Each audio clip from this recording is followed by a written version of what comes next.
de grâce. Remettez à la famille ce qui revient à la famille. À César ce qui est à César, même si César a volé. Alors ici... Laissez monsieur Mad là. Je l'ai fait monter parce qu'il a des notions juridiques à nous donner tout à l'heure. Il a des notions juridiques pour nous accompagner. Alors ici, dans le procès, dans le papier de déguerpissement, il y a 3 noms qui surgissent. Il y a 3 noms qui sont ici dans le papier de déguerpissement. Alors, excusez-moi rapidement, une seule seconde. Je vais vous dire. Il y a ici sur le papier, voilà, il y a Dame Tioté Kalila, qui est Kadi. Il y a Dame Tioté Vanessa et il y a Dame Tioté Laetitia. C'est ces 3 personnes qui sont assignées ce papier. Alors que dans cette maison, il y a près de 10 personnes qui habitent dans cette maison. Donc je ne sais pas si réellement Mada a des problèmes avec ses filles qui ont de lourds dossiers concernant les biens de Tioté. Voilà pourquoi ces femmes, les papiers sont... voilà, cette assignation est au nom de ces 3 dames. Mais il y a l'aîné qui s'appelle Omer, qui est dans cette maison. Il y a Lamine Tioté qui est dans cette maison, mais qui n'ont pas reçu de papier, à part ces 3 dames. Alors ici, je vais vous dire que cette maison a été vendue frauduleusement. Voilà, donc Madame Ami, aujourd'hui, si vous nous écoutez, cette maison, vous n'allez pas avoir cette maison, mais plutôt, vous pouvez rentrer en possession de votre argent avec Mada. Mada sait où elle a mis votre argent, elle va vous restituer votre argent. Mais cette maison, tant que nous avons encore un souffle de vie, cette maison ne bougera pas. Alors, on va passer à l'étape suivante. Je vais aller vers l'immeuble de Tioté qui a 4 étages. Non, pas maintenant. Ça, c'est un dossier sur lequel je reviens tout à l'heure. Pas maintenant. La liste des biens de M. Tioté. Le général, s'il vous plaît. Vous m'avez donné la parole. Vous faites sauter, revenir. Il ne faut pas tout donner aussi, toi aussi. Faut pas tout donner. Il y a un dossier pour ces biens-là. Il y a donné une bonne partie. Ça, c'est l'élément que tu as donné. Donnons la parole à Bilal. Désel, bois un peu d'eau. Bois l'eau, tu reviens. Bois l'eau, tu reviens. Mettez les cœurs. Calme-toi. Bilal n'a pas parlé. Donc je reviens. Il y a le papa de Bilal qui revient. S'il vous plaît. Mais vous qui tapotez, je viens de recevoir un signalement de TikTok. Ils sont en train de signaler le direct. Je vais demander aux 29 000 personnes. 29 000 personnes. Nous sommes à 5 000 partages, ce n'est pas normal. Si vous aimez cet homme-là, cet homme qui est devant vous, celui qu'on appelle Tioté Chèque. Si vous aimez Tioté Chèque, je vous demande pardon. Mettez les cœurs, montons à 10 millions de tapotage. Je veux voir tout le monde partager ce live. 5 000 personnes se vont partager le live à 15 000 personnes. Ceux qui envoient les cœurs, que Dieu vous bénisse. Ceux qui envoient les fleurs, que Dieu vous bénisse. Monsieur Bilal, vous êtes un patriote. Aux heures les plus sombres de la Côte d'Ivoire, vous avez toujours mouillé le maillot pour la Côte d'Ivoire. Qu'est-ce qui vous choque dans cette affaire, Monsieur Bilal? Monsieur Bilal, ne tremblez pas. La Côte d'Ivoire vous regarde. Nous vous écoutons. Partagez le live, s'il vous plaît. Partagez, mettez les cœurs. Si, 35, c'est qu'il porte couche. Bonsoir à tous. Bonsoir à tous. Nous sommes ici tous à cause de la famille Tioté et des enfants de Tioté. Actuellement, les biens de M. Tioté sont en l'air comme les galettes sont revenir dans un carrefour de Yopougon. Ça, on ne veut pas. Bien beau, on est en train de dénoncer, c'est bien vrai, on est en train de dénoncer, c'est vrai. Mais pour gagner ce combat, les seules personnes qui peuvent nous aider dans ce combat, on est en train de dénoncer, c'est bien beau, écoutez-moi très bien, on est en train de dénoncer, c'est bien beau, il y a les papos, tout. Mais les seules personnes qui peuvent nous aider à gagner ce combat, ce sont les mères des enfants, des autres enfants qui sont dehors. Ce sont ces mères-là qui peuvent nous aider à gagner ce combat. Parce que même si la famille a porté plainte comme cette dame, la famille ne va jamais gagner. Même si nous, on s'est levé pour porter plainte, on ne va jamais gagner. Bilal, on revient sur ça tout à l'heure. On revient sur ça tout à l'heure. On revient.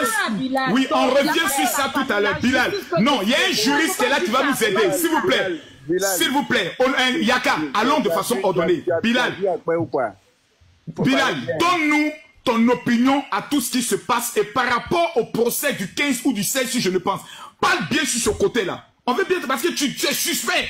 Bilal, si tu as reçu de l'argent, si tu as été corrompu pour venir t'asseoir ici, faut nous dire, on va te faire sauter. On n'est pas là pour s'amuser. Normalement, s'il donne la défense, c'est quand même donné 2 500 000, ça dit les 2 000, ça l'ajoute 500 encore dessus. Ok, merci bien, vas-y. Qu'est-ce qui te blesse dans cette affaire? Personne n'est d'accord. C'est-à-dire, c'est pas normal. C'est que M. Tieto a dit ici, c'est pour ma famille. C'est pas, Elle n'a pas le droit de mettre ses beaux-parents ou bien la famille de Tioté dehors.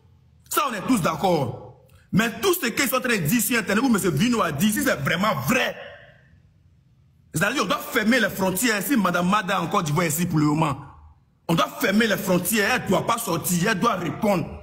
Et elle doit nous dire où elle a mis l'argent de ses enfants, les enfants de Tioté et la famille de Tioté. Elle doit nous expliquer. C'est bien bon, on est en train de dénoncer, oui, c'est sorti à les papos. Non. On doit fermer les frontières. Les autres Ivoiriens doivent se lever pour dire, Madame Mata, viens, voici ce qui se passe. Nous, on a le droit de t'interpeller. On t'interpelle, viens. Elle doit venir nous expliquer. Ce qui est clair, net. Donc, quittons dans les émotions, quand elle est droit au but. Vous voyez pas, M. Magoso, allons-y dans les papos. Merci bien. On va aller de façon organisée parce que nous sommes des influenceurs reconnus et connus. Nous sommes des personnalités sérieuses. Aïe, oui. Sentinelle, soyons concentrés. Je suis concentré, attends mon tour. Hein. Tu me connais Sentinelle, voici la situation qui se pose. Nous connaissons votre cœur de vérité en tant qu'une femme. Veuillez nous expliquer depuis quand l'argent finit aussi facilement jusqu'à aller demander travail de servante. S'il vous plaît, Madame Sentinelle. J'ai vu tout à l'heure une dame lancer une invitation du nom de Kadi Power. Je ne sais pas si c'est notre Kadi qui travaille à la télé NCI. Mais si Madame Kadi, vous avez lancé une invitation, vous pouvez monter. Nous vous attendons tout à l'heure. Parce que si je me trompe, c'est dans votre émission, elle était passée. Si je me trompe, vous allez venir nous expliquer certaines choses. Parce que vous avez des informations peut-être que nous n'avons pas. Madame Sentinelle, la Côte d'Ivoire vous regarde. Merci à ceux qui envoient les cadeaux. Nous vous écoutons. 29 000 personnes, nous devons monter à 50 000 personnes. Parce que juste après Sentinelle, on fait sortir maintenant les dossiers. Là, c'était l'introduction. On fera sortir maintenant les dossiers. Montons à 10 000 partages. Madame Sentinelle, vous avez la parole. Bonsoir à tout le monde. J'espère que vous allez bien sur le panel. D'abord, avant de rentrer dans le vif du sujet, j'ai pris ce problème à cœur parce que je suis une mère. Je suis une femme. J'ai fait un enfant garçon. Quand on dit un enfant garçon, le garçon, c'est un poids que tu as toute ta vie. C'est différent d'une femme. La femme arrive à un certain âge. Si elle a de la chance, elle peut trouver un homme qui va l'épouser. Mais le garçon, tu t'occupes de ton fils, tu t'occupes de sa femme, tu t'occupes de tes petits-enfants, jusqu'à ce que Dieu lui donne un bon chemin. Ce soir, je suis ici pour m'adresser, que ce soit Mada, que ce soit qui que ce soit. Écoutez-moi très bien. Vous qui ouvrez vos gueules pour aboyer sur la toile, pour défendre la bêtise humaine, pour défendre la méchanceté humaine, parce que vous ne défendez pas, parce que vous avez envie de défendre. Vous défendez parce que vous êtes dans l'égoïsme et la méchanceté. Ce qu'ils vont vous faire dans vos familles, ça ne va pas vous plaire. Aujourd'hui, une famille est en train de vivre ça. Je vois des idiots, des imbéciles de sodium. Vous vous asseyez, vous écartez vos niais pour vous porter 9 mois. Vous savez ce que c'est que l'accouchement. Dans l'accouchement, tu peux partir. Dans l'accouchement, tu peux même pas te réveiller. Quand tu vas à la maternité, chez les musulmans, on dit que Dieu t'accompagne. Parce que c'est pas sûr que tu vas rentrer. Un homme qui a perdu sa famille, étant de plus petit, il s'est battu avec ses frères. Quand ils étaient à 13 jours, Mada n'était pas dans les vies. Mada est venu trouver où c'est déjà cuit. Donc si Mada a mangé, elle a le droit de donner aussi l'assiette à ses frères pour qu'ils puissent aussi goûter dans la casserole. On ne peut pas venir soutenir la bêtise humaine. Et je précise ceci, nous ne sommes pas ici dans une histoire de pays. Nous ne sommes pas ici dans une histoire de Sénégal, Côte d'Ivoire. Nous sommes dans la vérité. Parce que même si c'était un Chinois, c'était un Bella, que c'était injuste, nous, on allait venir donner la poitrine pour lui. On a défendu ici une Marocaine contre notre frère qui est une artiste, qui est une icône de la musique ivoirienne. On n'a pas regardé son statut. On lui a fait ça propre parce qu'on n'aime pas l'injustice. On n'est pas dans l'injustice. Si aujourd'hui, Mada, toi en tant qu'une femme, tu as des enfants, tu ôtais de ta enceinte, toi, tu n'es ni la dernière de la mère de ses enfants, tu n'es ni la avant-dernière et tu ne seras pas la dernière. Il a plein d'enfants. Donc quand un homme meurt, c'est pourquoi je vous dis, mariez une femme qui aime votre famille que vous. Parce que lorsque tu maries une femme qui fait semblant de t'aimer, parce qu'aujourd'hui tu nous as montré aux yeux du monde entier que tu n'as jamais aimé Tioté. Tu étais là pour ses biens, tu étais là pour son argent. On réclame les tests d'ADN sur tes enfants. Parce que qu'est-ce que ce n'est pas les enfants du Ropero? Qu'est-ce que ce n'est pas les enfants du Madame Sentinelle, reprenez cette partie-là. Les Ivoiriens réclament un test ADN. Si vous êtes d'accord, mettez les tapotages. Tous ceux qui sont d'accord, vous tapotez, vous tapotez. Sur ces enfants. On veut voir si ce sont les enfants de notre frère Tioté. On veut voir si ce sont les enfants du frère qui a donné sa poitrine, qui a couru sur le terrain. Ma chérie Mada, faut pas confondre aller au supermarché et courir sur un terrain. Faut pas confondre aller faire tes ongles et courir sur un terrain. Faut pas confondre aller faire tes fossiles et courir sur un terrain. On te parle de 90 minutes. Quand ça va pas, on va à 120 minutes. C'est pas petit affaire. Il a fait ça pour sa famille. Il n'a pas fait ça pour Nyene Mada. Il n'a pas fait ça pour Nyeremada, il ne te connaissait pas. Quand il donnait sa poitrine, c'est pour que ses enfants ne vivent pas ce qu'il a vécu lorsqu'il a perdu ses parents. C'est pour que ses enfants ne vivent pas ce qu'il a vécu lorsqu'il a perdu ses parents. Lorsqu'il était à Trècheville, lorsqu'il traînait partout. Comme un rejeton, comme un orphelin. C'est pour que ses enfants ne pleurent pas demain. Quand nous va à l'aventure, on prend bateau, on prend l'eau, on risque nos vies. C'est pour ce qu'on a laissé derrière. Ou bien c'est pour ce qu'on va avoir dans le futur. C'est pour que nos enfants ne pleurent pas. Donc lorsque tu as vécu, lorsque les moments étaient difficiles dans ta vie, lorsque tu as l'opportunité de frapper dur, même sur les bétons, pour que demain, tes descendants ne sourissent pas de désespoir, mais sourissent plutôt d'avenir et d'amour et d'humanisme. Parce que ça les permet de ne pas pleurer. Parce que lorsque tu meurs demain, l'Africain ne connaît pas oncle, nièce, neveu, tante. Ils vont foutre les enfants du monsieur dehors. Et si aujourd'hui ils sont là, hé, ma chérie, tu as donné. Tu as donné jusqu'au dernier centime. Tu mérites, je suis ici ce soir. Le grand Sayaka, je n'ai pas de contact, je n'ai personne. Celui que je connais, c'est Dieu.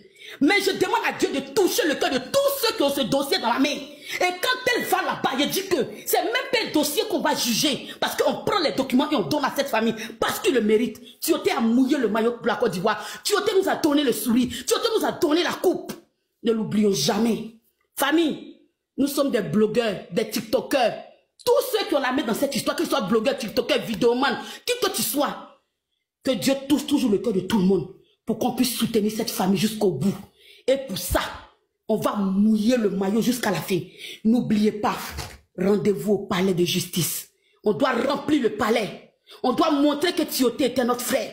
On doit montrer que nous soutenons les enfants de Tioté. On doit montrer aux gens que nous ne nous aimons pas entre nous, mais quand il s'agit de solidarité, nous faisons un. C'est ça la conclusion. Pour l'instant, je vais descendre, je me mets à côté, je donne la parole aux autres. Merci, Pasta.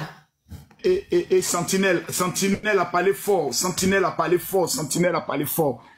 Mes amis, avant de redistribuer la parole, s'il vous plaît, avant de redistribuer la parole, tous ceux qui mettent que nous allons offrir ce maillot au meilleur tapoteur et à la meilleure personne qui partage. J'aimerais poser des questions avant de faire le tour, avant de venir sur Aya Robert. On va prendre